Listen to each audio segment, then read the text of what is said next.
Shh. Welcome back to Crowd Control. I am here again with Nelson. David is still at CMON Expo. He spent 2 weeks in Bangkok. That's amazing. If you've been watching our shorts on the channel, check out all the fun that David is having without us. Yeah. We're stuck back here in Indiana. So I wouldn't say bitter, but... I wouldn't say exactly bitter, but salty. Yeah, salty, but excited for him. Yeah. I know. He looks like he's having a blast. It's great that he could get out there, and he's going to come back with a ton of content for us. But we're not here to talk about David. Not at all. We're here to talk about crowdfunding and the projects that we're excited about. And again, another fantastic week. Some of the most gorgeous games I've seen this year There are some all pretty ones happening to be launching right now. So I'm going to jump into the first one, and that is Kelp. This game looks so cool. This was recommended to me by Jeremy Howard from the channel. He did a video on it. So we do have a video on Kelp that goes into more detail than we will hear. But it is a shark versus an octopus. But what's crazy is that they use different mechanics. The octopus is a bag building game, and the shark is a deck building game. And the octopus is on this board trying to escape the shark effectively and eat. And it's there's water currents you can use, and there's tokens on the board that you can take to add to your bag, and you're kind of building up your bag builder as you're trying to escape the shark. And if you can eat all of your food or outlive the shark, you win. But meanwhile, the shark is deck building, trying to eat the octopus and trying to get through the water and eat the octopus. And if the shark eats the octopus, the shark wins. I love the asymmetrical head-to-head type games. Yeah. It'll be really fun to play the game once or twice as the octopus and then switch seats with your partner and see how are they approaching the game? And you have the little knowledge of how you were playing the game. Right. And how you can counteract some of those strategies. I don't know if you played I played a Watergate, when you play one side and then you switch, you're I know how to beat you because I know exactly what you're going to try to do. Yep. And so I think the more that people play this game, and of course if it wasn't clear, this is just for 2 players. Right. But it is just another one of those great 2-player head-to-head games. Watergate is fantastic. Yeah. But this looks like it's so different from Watergate is asymmetric in your cards. This is asymmetric in your gameplay. Yeah. It's like a mini Root a little bit. Yeah, I've not played Root, but it's been one that's always been kind of intriguing. And so the shark's only objective is to stop the octopus? Yeah, survive and eat the octopus. Okay. Yeah, and the octopus tries to outlive the shark. And of course, this is all done with phenomenal looking components. As you're seeing these photos of the game, the pieces look amazing. The premium pieces for the deluxe edition look amazing. The artwork looks amazing, which I guess will carry us over because we have another one too to talk about that's also incredibly amazing to look at. Yeah, this one that I'm going to be talking about just a little bit is Fable's End, which is a new head-to-head card game, which something that we're both pretty excited about. Yeah, I'm a huge card game fan. Oh, we're both huge. We're both, We have a whole channel about card games. So yes, but it's right up our alley, and like Ryan was saying, the artwork is phenomenal. You are probably seeing some pictures right now, and it just brings you into the story. Yeah. But head-to-head card game takes about 40 to 50 minutes, and the idea here is that you're playing through your story, and you're trying to get 20 deaths. Yeah, you're trying to, it's an interesting thing, 20 deaths. Not there's no life points in the game. Yeah. You're trying to kill 20 points worth of your opponent's cards, which is a little different.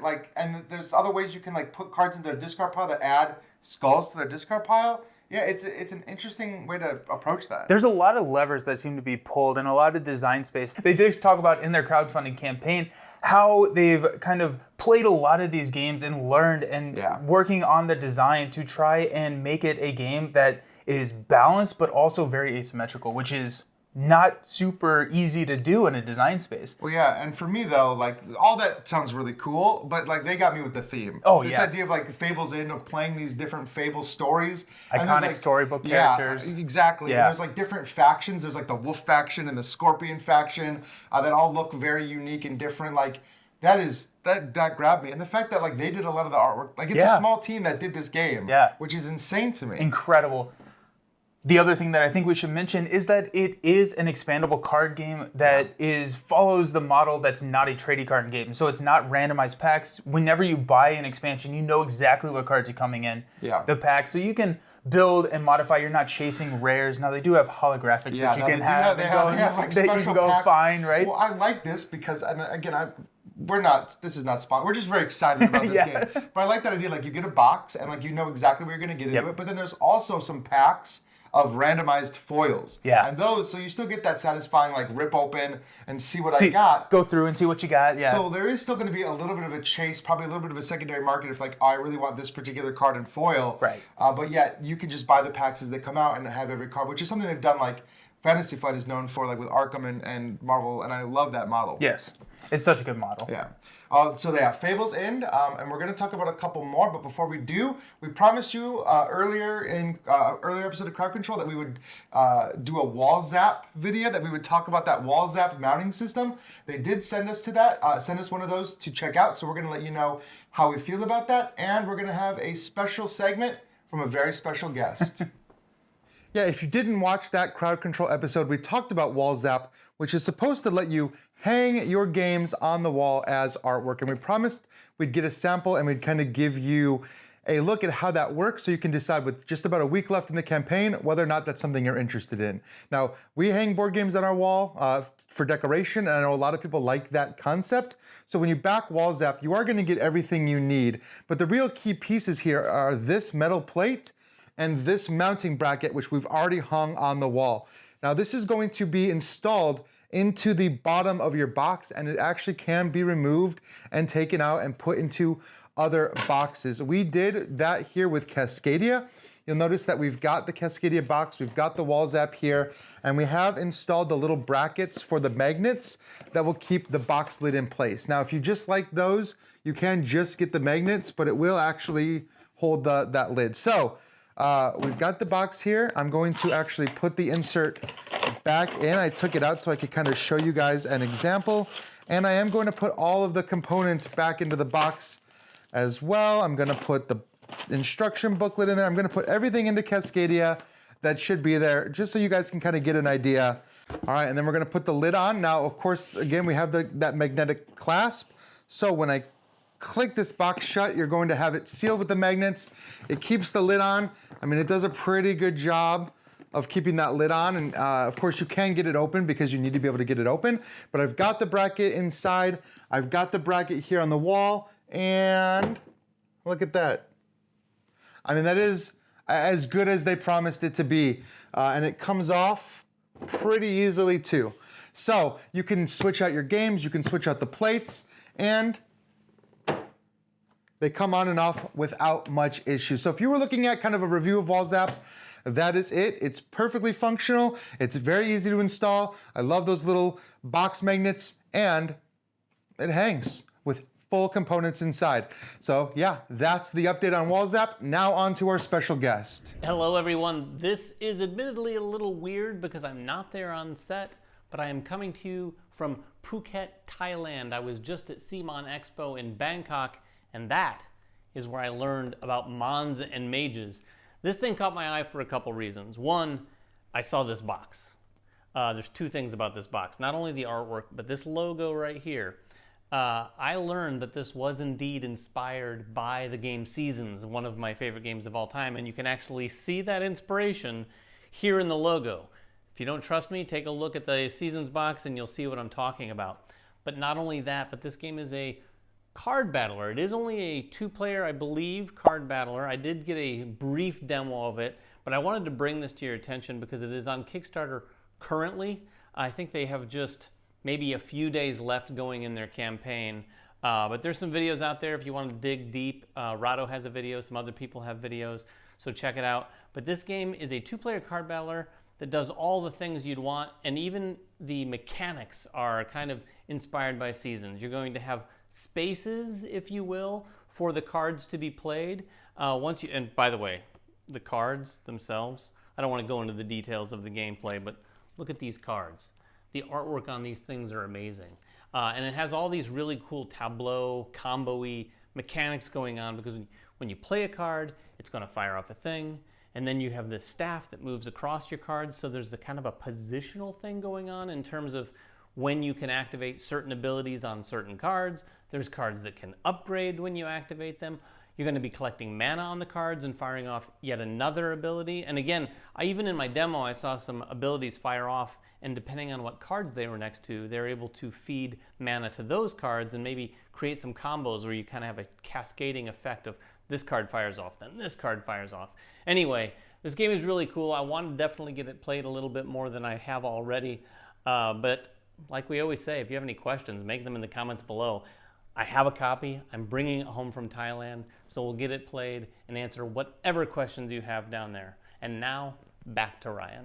Thank you so much, David. Surprise, David Waybright, live, or not live, but straight from Bangkok. Thanks so much for doing that. He saw that game at the expo and was just really excited about talking about it. So let's talk about 2 more games. I want to talk about charcuterie. Have you seen this? I've seen very little about this. It looks awesome. It does. Like, let's talk about like the way that a game looks on the table. First of all, this is Third World Studios, and of course, like their stuff always has a really high production value. But this game is called charcuterie. If you don't know what that is, that's like a meat and cheese board. I like that. You got the fruit, you got the nuts, you got the cheese, and people have kind of made an art of making these very beautiful charcuterie boards. And so that's what you're doing, and everybody has a player board that looks like one of those round wooden charcuterie boards. Oh yeah, okay. And then you're putting cards or tokens on there that are like cheeses and meats and fruits and vegetables, and they all that's really kind fun. of have that look. And you're stacking them and layering them, and you're creating your own beautiful charcuterie board, trying to score points off of it. That's really cool. I like the spatial awareness and like making it look cool. Yeah, I know. So like, I'm gonna be hungry playing this game. no, like, what a great idea for like an appetizer game. Yeah. Like, you get out the charcuterie board, you play some charcuterie while you're waiting for everybody to get there. Before your heavy Lacerda, you just, eat some cheese and play. Like, it's a very, very cool concept. Yeah. Even without like talking about the gameplay, just like as a set piece. Yeah. But I know like this is the kind of game where I like to score the most points. Mm-hmm. And David likes to make the prettiest board that he can make. Yeah. And so like that, it's kind of something for everybody, right? Like, you're definitely gonna have people playing this game who just do not care how many points they get, as long as they make the most beautiful charcuterie board. So this one is one I have not been able to play it. I've seen it at cons. I've seen the table presence. Yeah, the table presence for this one is phenomenal. So that is a huge pick for me. So I think that charcuterie is a great opener for the both food theme as well I as didn't even think about this. Yeah, as well as kind of the opening platter to the next game that we're going to be talking about, which is Food Chain Magnate, the reprint, the deluxeified version from Lucky Duck Games. I love Food Chain Magnate. You're not alone in that. Yeah, no, it's a phenomenal game. This is a game that is so Iconic? exciting, iconic, so like peaceful, but so cutthroat in gameplay. Oh my goodness. Very cutthroat. Yeah, I mean, it's mean. This came from Splotter, and like you might have heard that term thrown around, but like they're kind of known for making. I almost like they're punishing. They're punishing games. They're very punishing. Like, this is the cutthroat world of food marketing, and if you mess up, you're in trouble. So like that's. I think I've like played that a lot. games of Food Chain Magnate where the winning score was 350 or so, and I lost by 300 points. Like it's mean. 300-2-2. I had 2 points, but it can happen. But like. For players like us, I think that like really like you know that when you lose Food Chain Magnate, it was not you didn't get punished by the deck or like any kind of random luck. You got outplayed. Like that's because it's a very deterministic game. However, I know that the deluxe edition that they're doing is also including the ketchup expansion that they released for it as well. Yeah, so the ketchup expansion is a modular expansion that was printed alongside. The ketchup is one of the mechanisms in there. Play on words. Yeah, ketchup. And so that's also coming in the box. But a little bit about the game. You're running a food chain empire. Not really, it's kind of a food chain restaurant, but I like to consider it an empire where you're trying to serve customers and also market to those customers that are on a map. What this is bringing in is deluxeified components. So if you've seen the old version of Food Chain Magnate, it's a very simple looking game. Whereas Lucky Duck is bringing in and making 3D restaurants, 3D houses. When you're doing a mailing campaign, you got little mailboxes in there. The tokens for all the food look so incredibly good. And so if that is something that you are interested in, I'm interested in it as well. I'll say this is gonna, I see there's a little bit of a divide though, because some people play those games, like people like how simplistic Food Chain Magnate looks. I don't. I mean, it's Yeah. fine. I've never had a problem with it, but as soon as they came in, and like Capstone did this with Bus earlier, like a few years ago, they brought in a deluxified version of Bus. So, like, I'm all about seeing these let Splatter just design, and then other companies can come in and deluxify. Yeah. Because this deluxe food chain magnet looks awesome. It does really look awesome. And so that is something that I'm going to be keeping my eye on, even though I have the original. Yeah, if you're at a con and you want to be crushed at Food Chain Magnet, just play against Nelson. Just ask him for a game. He'll gladly crush you. I'm the one who lost by 300 points. All right, so thank you so much. Thanks again, Nelson, for being here. Thank you all so much for continuing to watch us at Crowd Control. Let us know in the comments below what we missed, what you're backing. If our opinions are terrible, just let us know. You'll definitely tell us if our opinions are terrible. I don't even need to say that. It just happened. So, again, thank you all so much for watching. And until we see you again, make sure everyone has fun at the table.